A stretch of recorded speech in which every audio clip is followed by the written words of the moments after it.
Hi again guys, and welcome to episode 33 of Import Nights, the review series for GranTurismo's JDM performance cars, and this particular vehicle is another in the line of Silvias, or S chassis vehicles that we've reviewed from Nissan.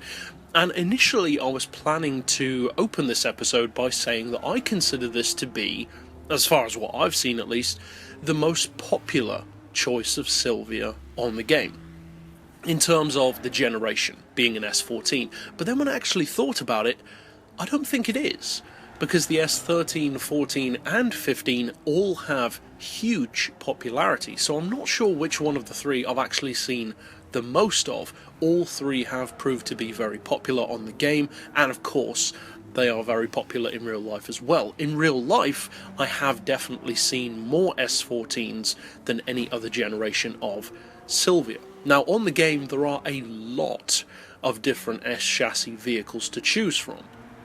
And this particular model is one of the more powerful S14s with the aero package, which is of course the beefier body kit, the rear wing, etc. And all of the S14s have their own advantages, not necessarily just for performance, but also with the different visuals that you have the option of going for. Now, this is a slightly older shape S14, it's slightly rounder, and personally I think it's one of the better looking models. It's got more going on visually with the body kit, the wing, etc. Now, as far as performance, all of the Silvias tend to be not necessarily underwhelming on paper, but at the same time I wouldn't say that they have the power that they deserve. They do have decent power, but not great power.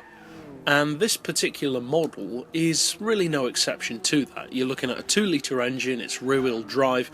In its fully tuned form, you're looking at 481 horsepower, 387 foot-pounds of torque, and a pretty low weight of 1,022 kilos. So it's not quite as light as, say, an S13, but that isn't too surprising. The horsepower per tonne is pretty good at 471, and the PP position on this particular vehicle of 535, although I wouldn't necessarily recommend racing it against many vehicles at that level, certainly is a realistic level. It's certainly a good enough car to justify having a PP that is that high. It's powerful enough, light enough and quick enough, and the overall package that it has is good enough to justify that. Now, the price on this model is pretty cheap, 25 grand or just over, but most JDM cars do offer very good value. They're very affordable, you get a lot of bang for buck, and this is really no exception.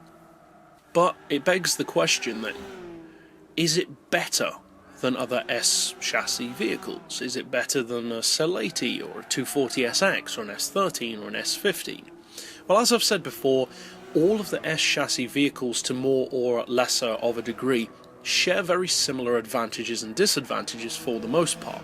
They generally are very good drifters, which people already know. They have very good track-based handling due to the low weight. They don't necessarily have as much power as they deserve, but simultaneously, for the power that they're given, they are quick in a straight line, particularly for top speed, especially when you're looking at models like the 240SX, the Cell80, etc. Now, this particular model isn't necessarily as quick as some of the other S chassis vehicles, in particular for top speed, and the S14s in particular show that trait. They're not quite as quick top end, but in every other way, it's at least as good as any of the other S chassis vehicles, and the S14 I would say has a very good all-round package. In a similar way to the S15, the S13 feels, as I mentioned in that episode, much more like a specialised vehicle in a similar way to an AE86 from Toyota. It feels like it's very focused at being a point-to-point missile with drifting and good handling and low weight as its primary goal.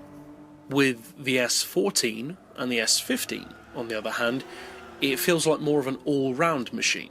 And that's not necessarily a bad thing. It means that it's not necessarily great at any one thing, or the best at any one thing, but it's pretty good at pretty much everything. And I would say that this car, not just this one, but all of the S14s to more or lesser of a degree, show that trait. They are very good, dependable, fun, fast, all-round machines.